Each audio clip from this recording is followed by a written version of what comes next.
மருதம்பட்டை சூரணம் ரொம்ப எளிதில் நாட்டு மருந்து கடைகளில் கிடைக்கக்கூடிய ஒரு பொருள். இதற்கான பயன்கள் தெரிஞ்சதுன்னா நீங்கள் வாங்கி பயன்படுத்தி ஒரு சில முக்கியமான வியாதிகள் நீங்கள் வெளியேற முடியும்.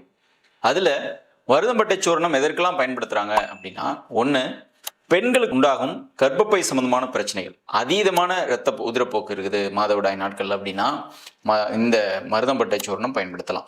கர்ப்பப்பை கட்டிகள் மற்றும் நீர்க்கட்டிகள் இருப்பவர்களும் மருதம்பட்டை சூரணம் பயன்படுத்தி பயன்பெற்றவர்கள் உண்டு. அதே மாதிரி இருதய சம்பந்தமான நோயாளிகளுக்கு நீங்கள் ஏற்கனவே வேறு ஏதாவது மருந்துகள் எடுத்துகிட்டு இருந்தீங்களா கூட ஹார்ட்டுக்கு கூட மருதம்பட்டை சூரணத்தை ஒரு துணை மருந்தாக, இயற்கை மருந்தாக நீங்கள் பேணி எடுத்துக்கொண்டு வரலாம்.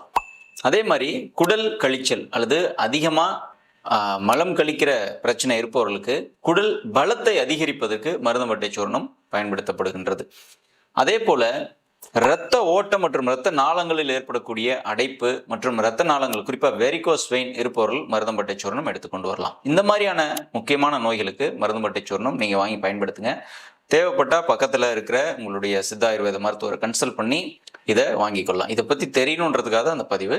எந்த அளவிற்கு எடுக்கலாம் அப்படின்னா, மருதம்பட்டை சூரணம் அப்படின்னே கடைகளில் கிடைக்குது.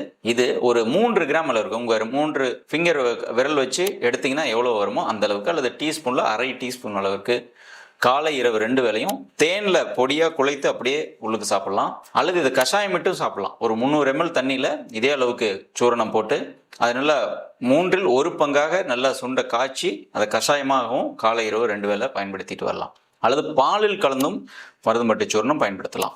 பனங்கற்கண்டுடன் கலந்து அரைத்து பொடித்த பனங்கற்கண்டுடன் சேர்ந்து மருதம்பட்டை சூரணம் பயன்படுத்தலாம். குறிப்பாக கர்ப்பப்பை அதிகமான உதிரப்போக்கு இருப்பவர்கள் பனங்கற்கண்டுடன் சேர்ந்து நீங்கள் சாப்பிட்டுட்டு வரலாம். ஒரு 2 மாதம் அளவிற்கு தொடர்ச்சியாக எடுத்துகிட்டு வரும்போது நல்ல பெனிஃபிட் கிடைக்கும். இதுக்கு பெருசாக சைடு எஃபெக்ட் அப்படின்னு ஒன்றும் கிடையாது.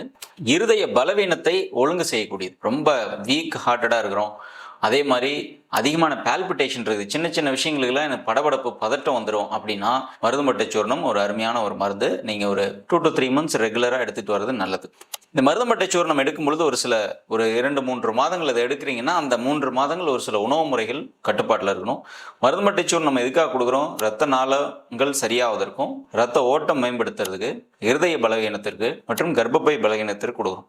இந்த மாதிரியான உறுப்புகளுக்கு ஒவ்வாத உணவுகள்னு ஒரு சில உணவுகள் இருக்குது. அதில் குறிப்பாக அதீதமான கொழுப்பு மிக்க அசைவ உணவுகளை இந்த நாட்களில் தவிர்க்கணும். 2வது, மைதா, ஒயிட் சுகர் மாதிரியான ஹை கிளைசிமிக் இண்டெக்ஸ் உள்ள உணவுகளை இந்த நாட்களில் இந்த மருந்துகள் எடுக்கும் பொழுது தவிர்க்கிறது ரொம்ப நல்லது.